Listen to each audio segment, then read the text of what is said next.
Hey, Legal Rebels, this is Tom Martin. I'm the founder of LawDroid, and this is my podcast, LawDroid Manifesto, where I interview legal innovators about how they do what they do. In this episode, I interview Quinten Steenhuis, Suffolk Law professor and DocAssemble expert, whose journey from legal aid attorney to legal tech innovator has revolutionized how technology can scale access to justice for those who need it most.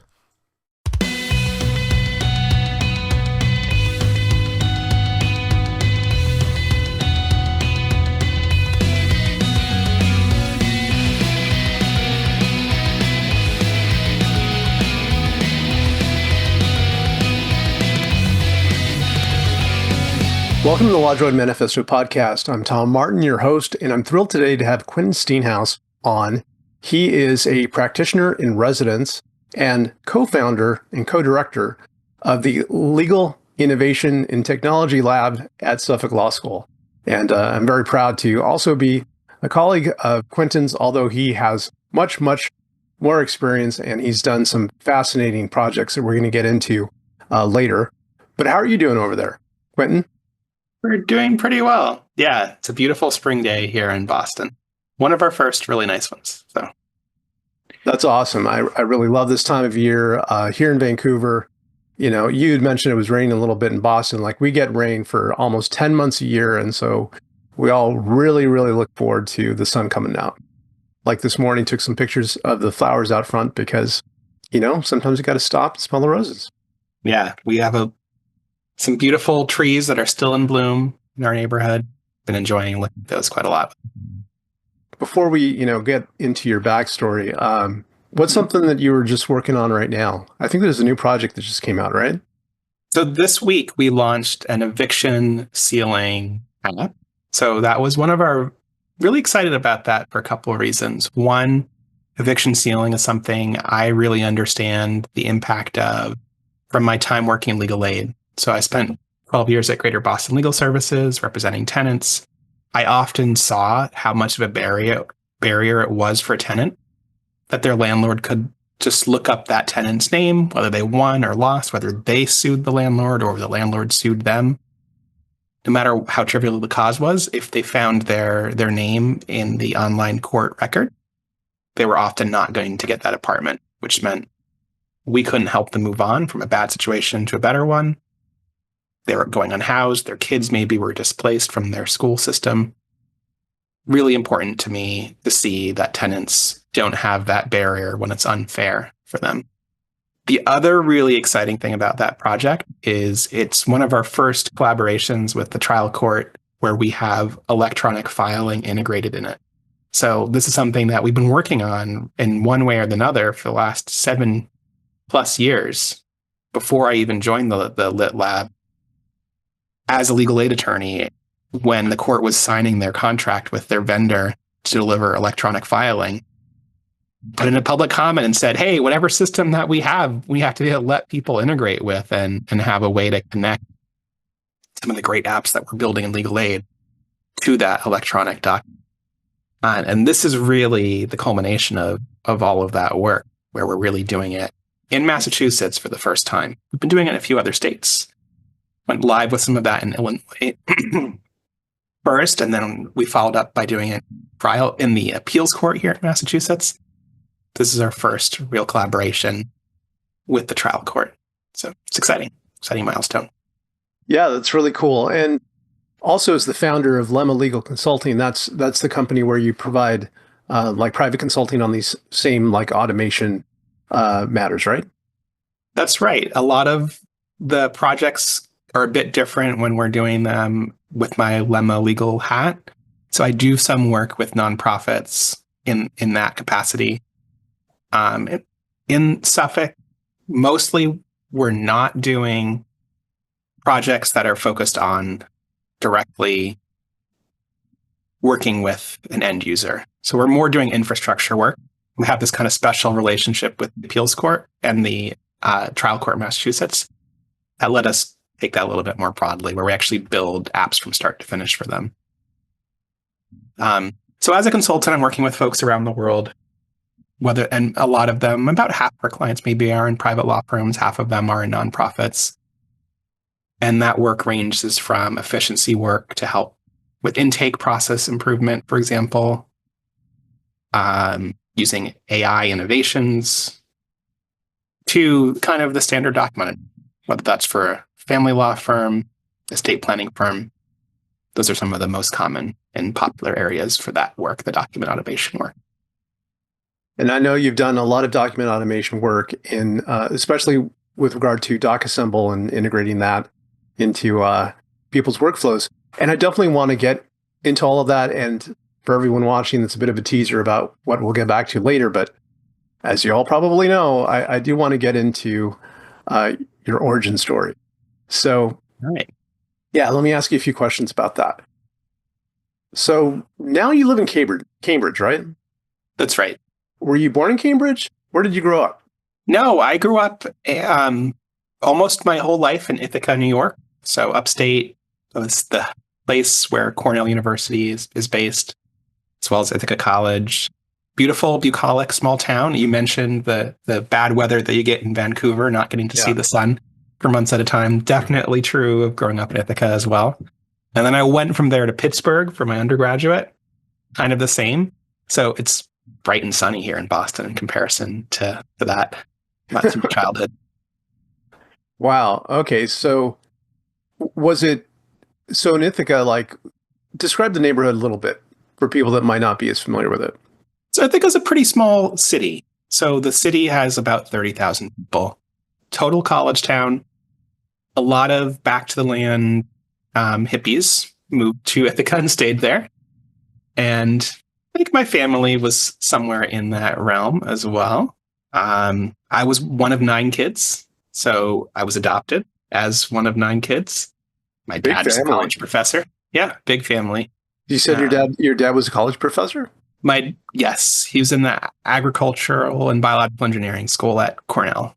And what kind of work? What kind of work did your mom do? We had a big family. My mom worked for most of my childhood, at least part-time. She worked early on as a preschool teacher, and then moved into doing some family support kind of work, advocacy for families, people in foster care system and an adoption system, and nonprofits are part of my time growing up as well. Wow. Okay, so I can see how, like, she's definitely had an influence on you in terms of, like, helping people, doing good in the world, and then your father with the academic pursuit, and then you ending up, as a professor. That's pretty cool. What would you say were some early influences from them that you got in your experience? Was there any, like, preference that they had for what you would study in school, or? There really wasn't any pressure of that kind when I was growing up. I really had a lot of room to kind of chart my own path. They were there as a reminder to do well and perform well. But, in a big family, you really get to see, like, every kid is unique. And I see that even with having 2 children now. You only have so much influence on your children. They didn't have any ego about the fact that we were each going to choose our own way and have our own successes and failures. They'd be there to support us, but ultimately, you only have so much control as a parent, right? So I never felt pressured to go in any certain direction. I do think that you're probably right. The fact that now I'm at a law school. Had this detour 12 years in legal aid, and that I'm focused on kind of social justice certainly has a lot to do with who I grew up with and who I was surrounded by. So you mentioned 9 siblings. Where did you fall in that the age range? Age range wise, I was in the middle. I am actually the only numbered child, so I'm number 5 in addition to the family. That's where my name comes from, Quinten. So right, yeah, okay, like 7 of 9, but you're Quinten number 5. Got it. Right. Wow. Well, that definitely is a different experience than what I had. I'm an only child, so it would have been nice to have brothers and sisters. Definitely always had built-in playmates, and sometimes it was great, and sometimes it, I think like any experience. Yeah. All right, so you're in Ithaca. It is a college town. Your dad is a professor. Your mom is doing these wonderful progressive things and influencing you in that respect. And what was your step from grade school? Like, I saw that you went to, is it Lehman Alternative? Yeah. What's that like? Um, I went to a small alternative school for middle and high school. We had 250 kids across those 7 grades with a really strong focus on empowering children to be a part of their education. So as it let me have some really interesting experiences. I was always interested in computers. I um, if you were an 8th grader or above, you were allowed to create a class and teach it. So I did like a little mini class that I taught with computer programming basics as an 8th grader. I had a chance to be, there wasn't a student government per se because we had our school run by direct democracy. You know, every student had a vote in our all school meetings that we had every week. We spent an hour of the week thinking about school governance kind of questions. And that was a really great experience too, a chance to get empowered to have a voice in how our education worked. Got to be a rep in our school board process. So that's at the like elected legislative level in New York State, but there were student reps and I got to do that for a little while too. So I really do credit that education with exposing me to the fact that as a student, you should have a voice. You could be empowered, that you have a chance to kind of play a leadership role. And the grown-ups in our life gave us a lot of trust to be able to do that. You know, sometimes it was great for them. I think sometimes it was probably terrible for them. My favorite example, maybe, we voted at one point. I think I was actually a big part of this. I don't remember how influential I was, but April Fool's Day is great. Why not have a version of that on the first of every month? So we voted as a school that every first of every month was going to be a day of pranks and joy. That probably was not so fun for the teachers, but they let us do it. And I think it kind of died out after a while anyway. We only had kept interest for so long. But yeah, just that kind of exposure to democracy was very influential. Wow, that's so cool and different because there's so many schools that are kind of like top-down control, and to see that you were all, um, empowered to make your own choices and to have a hand in the culture of the school itself is pretty awesome. And you were even teaching back then. I guess so, in my own like clumsy way. Wow. And then so after that you go to Carnegie Mellon, right? That's And right. and your Bachelor of Science degree is in logic and political science, right? Correct. Yeah. So the logic part, I mean, I'm a philosophy major, so like Okay. Yeah. that's interesting to me. Like, tell me a little bit more about that experience. What it was like. What was it like? It's just another example of kind of the power of human connections and that influence. So I think I didn't know when I started at Carnegie Mellon what I wanted to do. I had this idea that, hey, maybe I should do computer science. I was always in computers. I did a lot with them. I built some stuff on my own, websites and things like that as a high school student. But I did not get accepted to the Carnegie Mellon School of Computer Science. It was at that point the top program in the world for computer science, and very competitive. I think I talked with an admissions person and they was like, hey, what would it take to get in? And they said, literally on the phone to me as a 17-year-old, like, you had to walk on water. So that was a disappointing experience. But then I went there and the closest major in the humanities school was logic and computation. I met the head of the philosophy department, which is where, as you can imagine, logic and computation was housed, and built like a really nice connection. So I think that was what ultimately led me to decide that's what I'm going to do. I'm going to stick with that major. And then I added the political science, which was always something I was interested in as well at that point. And you were pretty involved in student government, right? I would say that if I had a third major, it would be in student activism as a student at CMU. It wasn't the most politically engaged campus, but I started or participated in like probably a dozen different political organizations during my career there. We had a small group of people that were also really passionate about social justice that we all spent a lot of time together and worked together and did what we could to shake things up.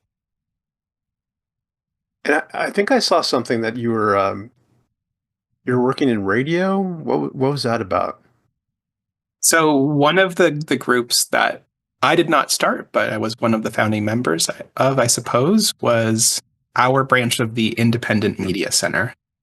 So that at the time, it grew out of the battle in Seattle. I guess that's not very far from you in Vancouver. You probably remember this, 1999, the World Trade Organization, giant protest that shut down the city of Seattle.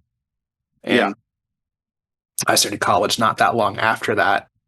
Independent media grew out of this idea that those protests were not being treated fairly by the only way you get your word out of it, which was getting into a mainstream newspaper, radio show, TV show. So they built this idea called open publishing. And they're like, we're going to organize this. By not organizing, it's going to be a totally decentralized collective where people in any city could start their own chapter and find their own way to let people get their own news out. What would we do with that today? It would be, well, for a while, the next thing that came along was blogging and then finally social media. But those didn't exist in 1999. People just didn't have those ways of getting their own word out. So I helped start the Pittsburgh branch of Independent Media Center. Or at least I was one of the first members of it, I should say. I really wasn't one of the people who started it. I'd already been doing radio production at that time. It just as a thing you can do in college. That was kind of fun and I enjoyed. But one of the things that we did is we made a small radio news magazine. So focusing mostly on activist issues. Did that for several years. It outlived me, which was great. I think it lasted for about 5 or 6 years in total. And got syndicated on a couple of other local, mostly radio stations. I think ultimately on 7 different stations. That was an important part of my life. I learned about radio, what would work for radio, how to produce a story. It was an interesting and fun experience. But also community, right? Like bringing people yes. together. Absolutely. Yeah. It was a chance to hone my tech skills too, I should say, like not just the technical skills to edit a radio show, but also in our Pittsburgh collective, we helped host websites for people around the world that were dealing with, that maybe didn't have the internal capacity to host a website on their own. Well, I mean, first off, a couple of obvious points, but I love the fact that not only are you dedicated to what you're academically passionate about, but you're also like committed to taking it a step further to make it actionable and doing something in the world that's good with that knowledge. And I'm curious as to how the next step happened about going to law school, because, you know, with the interest that you had, like in systems design and software, like in programming, and then you pursued that through logic and political science, like how that went to the next step of going to law school. Was there advice you got from someone, or was it just like in my case with philosophy degree, I was like, I got to make money somehow. Like, what was your motivation? We have mostly talked about my interest in the computer side of things, I guess, but that was a thread through my time from 8th grade too. One of the only kind of competitive activities I could do at my tiny school was mock trial. So I kind of got introduced to it. You know, it's just it's a fun role play thing. I don't know if you've ever done mock trial, but honestly, that's what it was. I think we had an actual lawyer come and give us some advice maybe a couple times a month when I was doing that. but it was just led by our history, who herself was not a lawyer. But it's fun to stand up and say objection and act things out. I kept that through high school and my undergrad career too. And again, I got engaged in the competitive part of it. So it was interesting to me in that way. I just kind of enjoyed the performance and the theater and the challenge of making the best argument and seeing if you could win. That was a big part of it that I definitely got exposed to and knew. And then as I was thinking about what my next steps were, that was something my parents hadn't really prepared me for, right? Like my dad didn't have a traditional job. He went from school to teaching in a school. And my mom, I think at that point, was no longer working. That could have been a career path too, but it wasn't something that I was thinking of. It's like, well, what's next? What can I do to make a difference in the world? How can I take these ideas and achieve change at a bigger scale than holding a protest and persuading the people who see that protest? The law was like a really natural place to go. And I didn't see at that point any models of using technology to help people change the world. Like we were doing it on our own scale, like by building these open publishing systems that we called it. But it was, again, on the margins. How do you make big societal change? The best lever that we had that time, for sure, was individual representation or maybe class actions, impact litigation. But it was happening in courts, and that's what I saw. So it definitely makes sense. It sounds like you by participating in the mock trials and debate, that you were kind of bitten by the bug. Yeah, that's true. That. Yeah, but let me ask you this question. It's kind of, it's something you've described, which is that, wanting to do good in the world. And let me just ask you a dumb question, which is why? Like, why does that matter? Why does it matter? To you? Yeah. Why does it matter for me to do? I guess I just want to see if I can make the world be a better place. I mean, I find it meaningful personally to see that people's situation can be improved.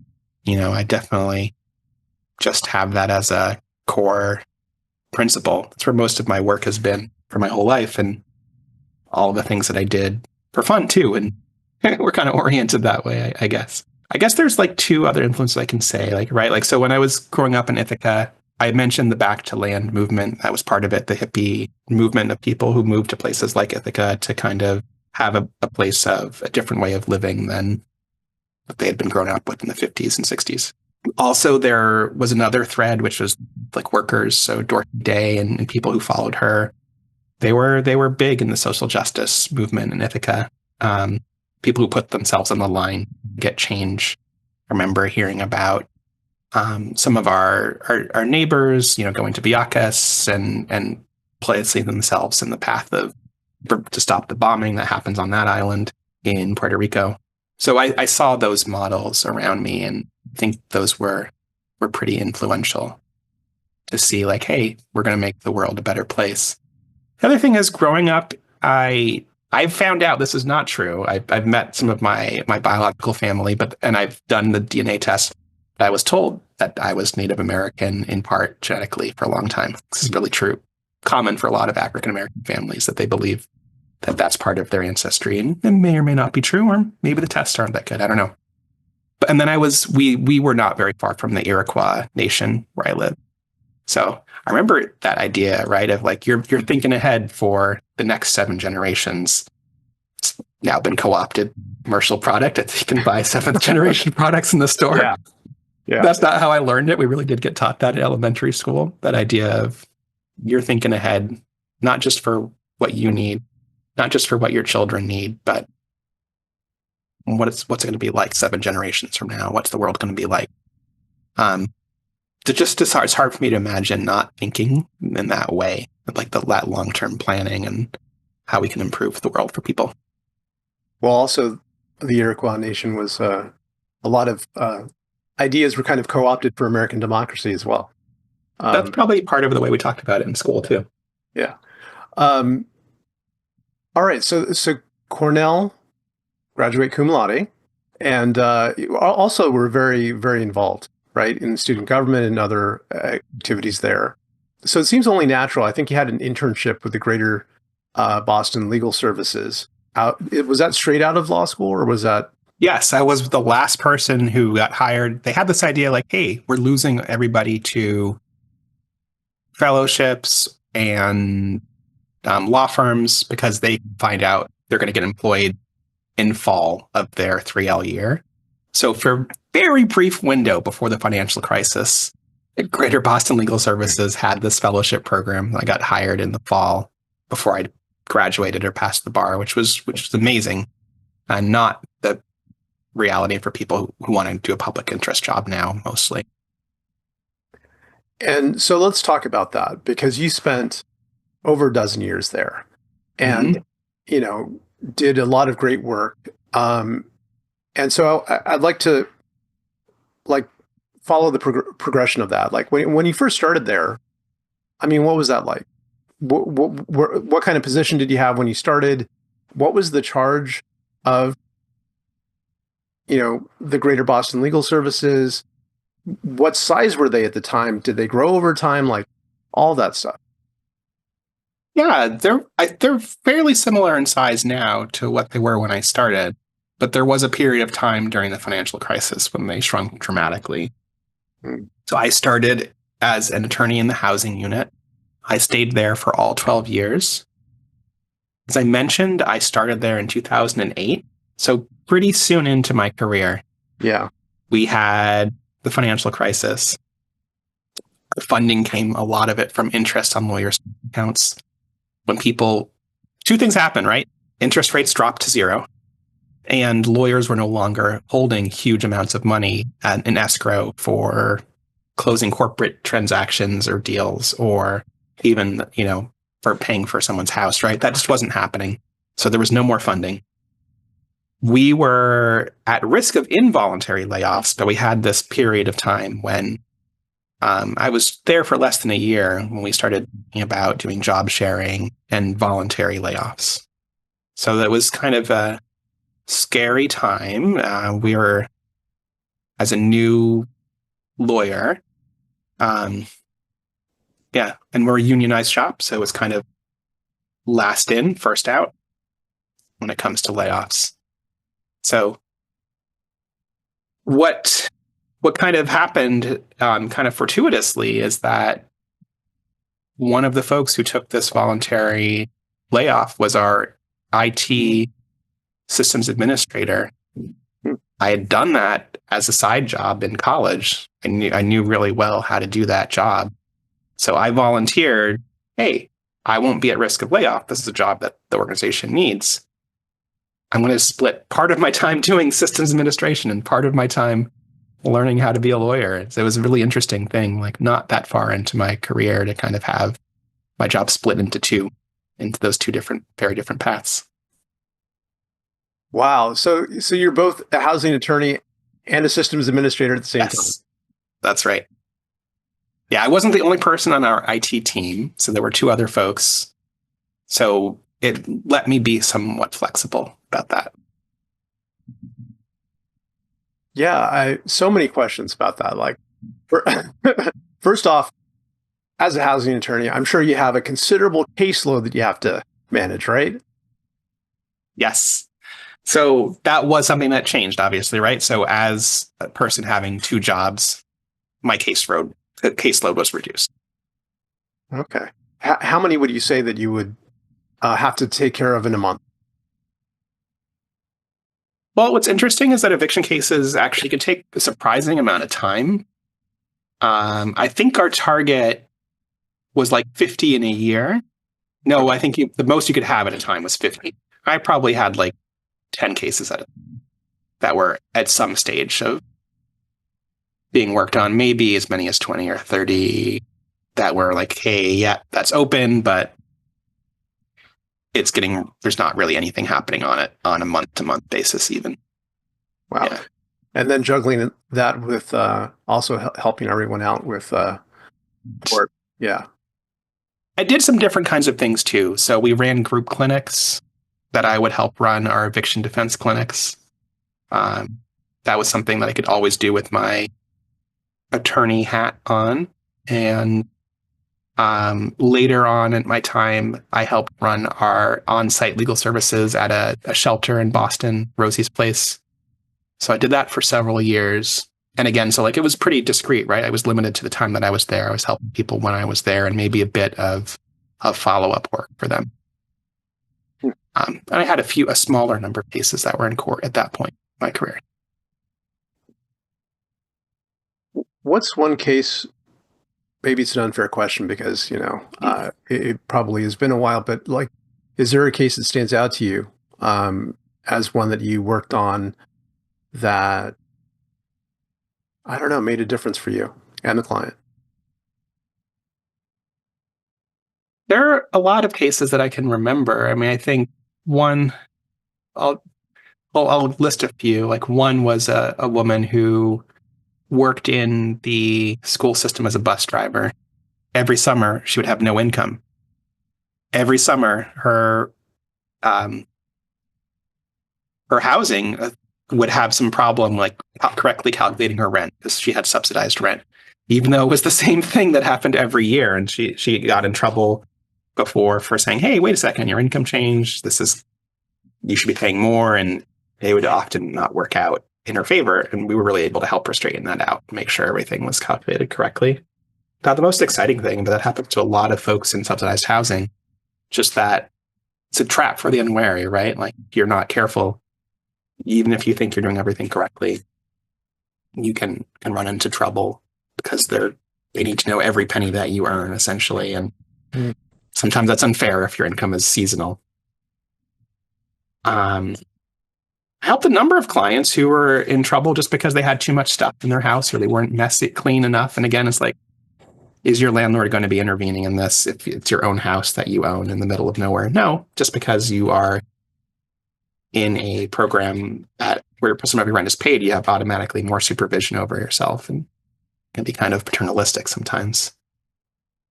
But one case that kind of stood out a lot was of a veteran that I helped who had a brain injury, who was being evicted for smoking, although smoking was allowed in his lease. It's a case where he really would have been, he was unable to change the behavior for more than one reason.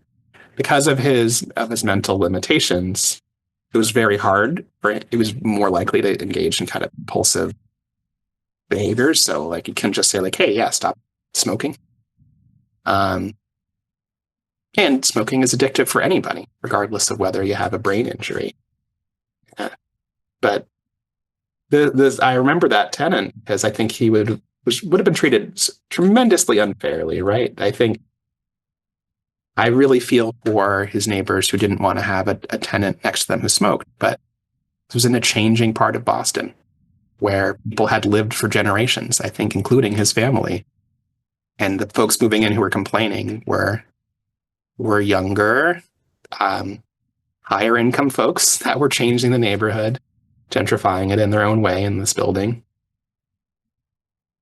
And he had the right to do what he was doing when he entered it, and that's what his lease term said.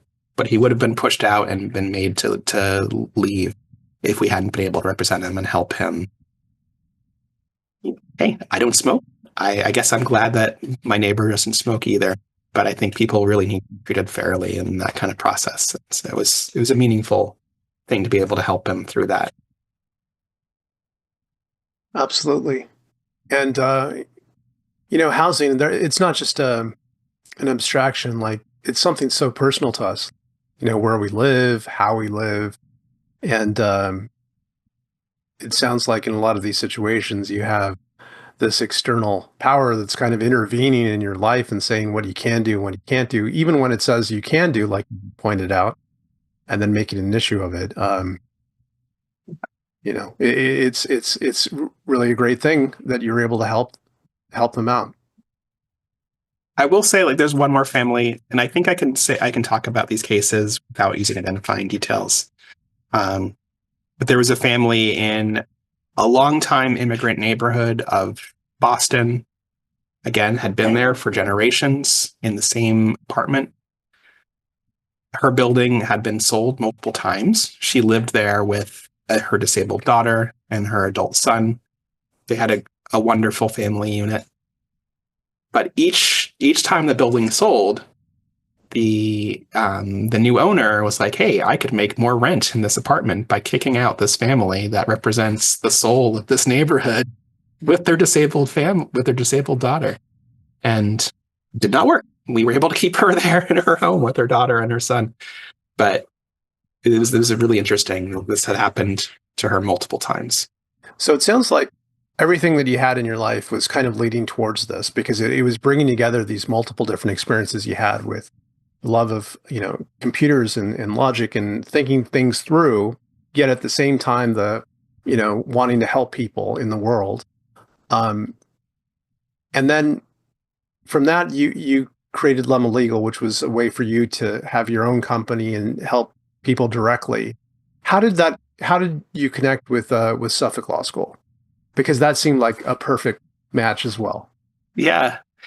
So I will say that I think that I was looking for a way to kind of move beyond the one-on-one service delivery model. So I think I've said, right, like I figured out at one point during the 12 years I was in legal aid, I helped a bit more than 1,000, some of which were very brief service. Some of them were a case that, we prepared it for trial and I had that same client working with me for a year or 2 years even. So 1,000 people, that's great. But at the same time, every year we were turning away thousands of people that qualified for our help because we didn't have enough attorneys to represent them. So I had been exposed to some really interesting, exciting technology products that other people had built. Mark Lordson, who's also a Suffolk adjunct professor, uh, had built some of those tools, some of which we use inside our work just to kind of speed up the work of attorneys. And I was like, yeah, let's take that. Let's do that to try to help some of the people who we're helping now one-on-one. Can't we do that at scale and help them more? So I started by building a tool to help tenants who were being evicted.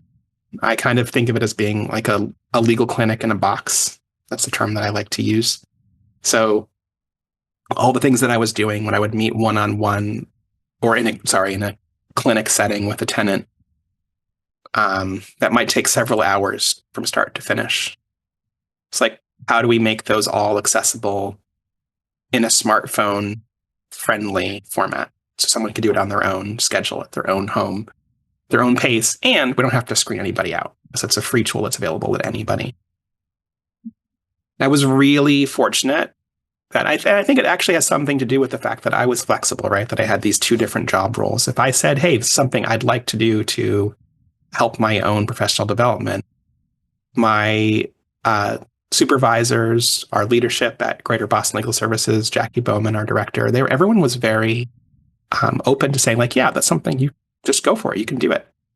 So I spent some spare time for a while working on this tool. Then I ran across a fellow looking for a meaningful role outside of a graduate of Harvard who finished. She had a fellowship year that was funded by her school, Rena Padua. And so it lined up like right when I had this idea. She was like, hey, I'm looking for something to do. And we collaborated for a year to help make that app come to reality.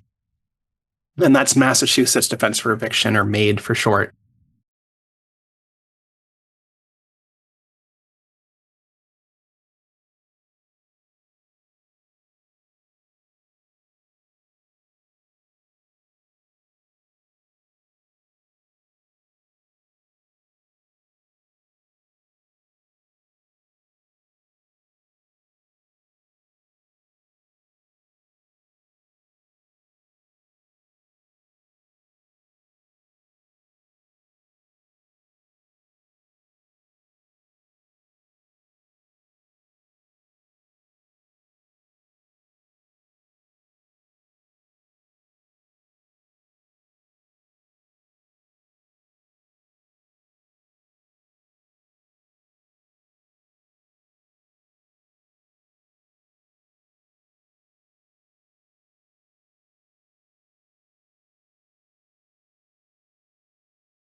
Thank you so much for watching the latest episode of the LawDroid Manifesto podcast. To keep in the loop about upcoming episodes, please subscribe to LawDroid Manifesto and you'll get notified. Thanks for watching. See you next time.